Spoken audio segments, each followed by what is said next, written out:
안녕하세요. OTV 뉴스입니다. 그동안 잘 지내셨나요? 네, 그동안 호주에서는 크고 작은 여러 가지 일들이 있었는데요. 어떤 소식들이 있었는지 함께 살펴보도록 하겠습니다.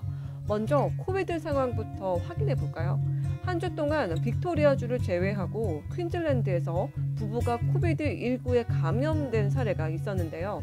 이들은 사실 감염된 여성이 빅토리아에서 6월 1일 출발해 6일 퀸즐랜드주의 선샤인 코스트로 차를 타고 이동했고 남편까지 양성 반응을 보인 것으로 알려지고 있습니다. 이들은 빅토리아주뿐만 아니라 NSW주와 퀸즐랜드의 여러 곳을 방문한 것으로 알려져 NSW주와 퀸즐랜드가 바짝 긴장하는 시간을 가졌고요. 여전히 긴장은 이어지고 있습니다. NSW주와 퀸즐랜드주에서는 여러 베뉴에 대한 건강 경보가 내려졌고요. 코비드 테스트 센터도 문을 열었습니다. 하지만 다행히도 이들 부부 외에 다른 코비드 환자는 아직 나오고 있지 않습니다. 한편 빅토리아주에서는 지난 한 주간 코비드19 지역 감염자 수가 5일에는 5명, 6일에는 2명, 7일에는 11명, 8일에는 2명, 9일에는 1명, 10일에는 4명, 어제는 0명, 그리고 오늘 1명이 나왔습니다. 그리고 이 중 4명은 미스터리 케이스로 알려졌는데요. 그럼에도 불구하고 11일 락다운이 해제됐습니다. 이 미스터리 케이스는 멜버른 북쪽의 저수지에 있는 한 가정의 식구들인데요. 어디서 감염됐는지는 조사 중에 있습니다. 이들과 가까운 접촉을 한 사람들에게서는 모두 음성 판정이 나왔지만 빅토리아주 당국은 미스터리 감염에 대한 우려로 외부 마스크 착용은 그대로 유지될 것이라고 밝혔습니다. 락다운 해제로 외출할 수 있는 5가지 이유는 더 이상 적용되지 않을 거고요. 사적인 모임은 여전히 금지되어 있지만 야외에서 최대 10명까지 공공 모임이 허용되고 식당과 소매업이 재개되고요. 학교는 다시 학생들을 맞이합니다. 짐과 놀이공원, 댄스 스튜디오와 나이트클럽과 같은 위험이 높은 것으로 간주되는 장소는 여전히 운영이 제한됩니다. 빅토리아주 정부는 코비드19 락다운 기간 동안 일을 하지 못한 주민들을 돕기 위해 3천만 달러 규모의 지원 패키지를 발표했습니다. 루코 도넬란 장관은 이 패키지가 가장 필요로 하는 지역사회의 영역을 대상으로 할 것이라고 말했는데요. 특히 450만 달러는 푸드뱅크와 학생 슈퍼마켓, 푸드뱅크 아울리치 서비스, 모나시와 라트로브 및 매우 어려움을 겪고 있는 유학생들의 비상식량 구호를 위해 할당될 것이라고 밝혔습니다. 한편 이번에도 아스트라제네카 백신을 맞고 혈전으로 52세 여성이 사망하는 사고가 있었다고 10일 보건부가 발표했는데요. 이 여성은 NSW주에 거주하는 것으로 알려졌고요. 이는 아스트라제네카 백신을 접종한 후 혈전으로 숨진 2번째 사례입니다. 한편 호주에서 아스트라제네카 백신과 관련된 혈전 부작용은 360만 명 중 48건으로 확인됐습니다. 이어서 NSW 주정부가 올림픽파크에 이어 대형 접종센터를 센트럴 코스트 레이크 맥쿼리에 문을 열 계획이라는 소식 가져와 봤습니다. 이 센터는 7월 중순에 문을 열 예정인데요. 레이크 맥쿼리의 구 버닝스 웨어하우스 건물에 집단 예방접종 센터를 구축해 매주 최대 2만 회분의 화이자와 아스트라제네카 백신을 보급할 계획입니다.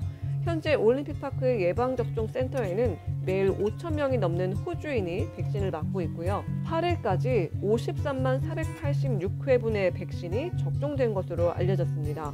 NSW주는 다음 달부터 현재 8만 회분에서 매주 10만 회분 이상으로 화이자 백신을 늘릴 예정입니다. 이와 함께 퀸즐랜드에서도 저번 주 토요일 근로자와 노인 간호 및 장애 직원을 위해 18개의 코비드19 예방접종 허브를 열었습니다. 새로 설립된 허브 사이트는 로건 엔터테인먼트 센터와 로클레아 쇼그라운드 및 스프링필드 타워가 포함됐습니다. 한편 그동안 리더로서 코비드19 백신 접종을 맞지 않는 것에 대해 비판을 받았던 퀸즐랜드 아나스타샤 팔라셰이 주총리가 백신을 접종했다는 뉴스가 또 전해졌습니다. 그녀가 받은 백신은 화이자고요. 사실 독감 예방접종을 먼저 하겠다는 그녀의 주장과는 달리 코비드 백신을 먼저 받았습니다. 다가오는 올림픽을 위해 도쿄를 여행해야 할 경우에 대비해 아스트라제네카 대신 화이자 백신을 받았다고 하네요. 백신 접종과 관련해 백신 접종을 인증하는 디지털 코로나 인증서가 발급됐다는 소식도 전해졌습니다. 향후 백신 여권 기능으로 항공기 탑승 수속과 격리 면제 등의 용도에 유용하게 쓰일 것으로 기대가 되는데요. 2차 접종까지 마치게 되면 자동적으로 마이고브나 메디케어 앱을 통해 발급된다고 합니다. 혹은 서비스 오스트리아 센터를 통해 문서로도 발급이 가능하고요. 백신 인증서에는 이름과 생년월일, 접종 일자가 인증문서 번호와 함께 복제 방지를 위한 국가 문장 등의 정보가 기입된다라고 합니다. 구체적인 활용 방안은 각 주와 준주에 따라 다른데요. 추후에 유용하게 활용될 것으로 기대됩니다. 한편 락다운이 있었던 빅토리아주에 주민들을 또 힘들게 하는 일이 있었습니다. 바로 큰 폭우가 지난 수요일에 쏟아진 건데요. 이로 인해 수요일에 한 남성이 숨지고 홍수와 나무가 쓰러지고 집이 붕괴되는 등 크고 작은 사고가 발생했습니다. 수요일 밤에는 수천 개의 가구가 정전이 돼 불안과 공포에 떨어야만 했습니다. 멜번의 외곽과 담대노, 이스트 깁슬랜드는 홍수로 인해 가장 큰 타격을 입었고요. 긴급 대피까지 해야 하는 곳도 있었습니다. 목요일 밤에는 16만 가구 이상의 전력이 공급되지 않았고요. 깁슬랜드에서는 목요일 오후에 한 남자의 시체가 또 발견됐습니다. 국가응급서비스 SAS로 5천 개 이상의 전화가 걸려오는 등 긴급하고 힘든 시간은 이어졌는데요. 주민들은 공포 그 자체였고요. 재난 영화를 보는 듯 했다고 말했습니다. 한 여성은 3살 배기 딸과 태어난 지 6주가 된 아들과 함께 있었는데 그때 어두운 갈색 홍수가 트랄랄골의 집 주변에 몰려오기 시작했고 아이들과 함께 대피해야 했다고 당시를 설명했습니다. 그녀는 적어도 1m 이상의 사방에 물이 있었고요. 계속 울기만 했다고 말했는데요. 다행히도 배를 탈 수 있었고 그녀는 행운이었다고 말했습니다. 정말 듣기만 해도 아찔한 상황이었네요. 그래도 무사해서 다행입니다. 현재는 몇몇 지역의 홍수 대피 명령이 해제됐고요. 수백 명의 사람들이 집으로 돌아갈 수 있게 됐습니다. 당국은 홍수가 오늘 아침 늦게 또는 이른 오후 4m의 온건한 수준에 다다를 것이라고 판단하고요. 대피 명령을 해제했는데요. 그렇지만 현재도 주민들은 계속 당국의 지시를 예의주시하고 있습니다. 이번엔 호주의 백신 기부 소식입니다. 며칠 전 뉴스에서 미국의 바이든 대통령이 5억 회분의 화이자 백신을 92개 저소득 국가와 아프리카 연합에 기부할 것이라고 발표했는데요. 어제 스콧 모리슨 총리도 이에 동참하겠다고 밝혔습니다. 전 세계 어려움을 겪고 있는 국가에 적어도 2천만 개의 코로나 바이러스 백신은 주사를 기부할 것이라고 말한 건데요. 스콧 모리슨 총리는 세계 지도자들이 개발도상국에 최소 10억 분의 백신을 제공하는 데 합의할 예정인 G7의 회의에 앞서 금요일 밤 영국 코널에서 공약을 발표했습니다. 총리는 이러한 동참에 기쁨을 표시하고 전 세계에서 안전하게 예방접종을 할 수 있는 사람이 많을수록 이 질병의 확산과 피해를 더 많이 막을 수 있을 것이라고 말했습니다. 2천만의 회 용량은 아스트라제네카와 화이자, 모더나의 조합이 될 것이고요. 2022년 중반까지 제공될 예정입니다. 현재 12일부터 13일까지의 일정으로 G7 정상회담이 열리고 있는데요. 앞으로 또 어떤 소식이 들려올지 궁금하네요. 한편 호주 정부는 코비드19 백신의 1억 9,500만 개 이상의 용량을 확보하기 위해 5개의 별도 계약을 체결했습니다. 며칠 전 한국의 트래블 버블에 관한 소식 전해드렸었죠. 호주도 싱가포르와의 트래블 버블에 대한 포부를 밝혔는데요. 스콧 모리슨 총리는 목요일 밤 싱가포르 측과의 회담에서 여행 준비에 대한 포부를 밝혔지만 시간이 좀 걸릴 수 있다고 말했습니다. 총리는 리시엔롱 싱가포르 총리와 만난 후 양국 간 통로를 만드는 작업을 공개했는데요. 싱가포르는 함께 일할 수 있는 훌륭한 파트너이며 매우 신뢰할 수 있고요. 훌륭한 건강 시스템과 훌륭한 관광지가 있는 곳이라고 말하고 이제 인프라를 구축하기 위해 호주와 뉴질랜드 간 트래블 버블과 유사한 방식으로 협력하는 것에 환영한다라고 덧붙였습니다. 피터 더튼 국방장관은 호주와 싱가포르 간의 트래블 버블로 국제 학생 산업을 되살리기를 희망하며 가능한 한 빨리 트래블 버블이 시행되기를 바란다고 말했습니다. 한편 NSW주 재무장관 도미닉 페로테는 향후 6주에서 8주 이내에 유학생을 NSW주로 다시 데려올 수 있는 파일럿 계획을 발표했습니다. 그는 NSW 경찰과 NSW 보건부가 호텔이라는 학생 숙소에서 학생들을 격리하는 방식으로 계약을 체결했다고 말했는데요.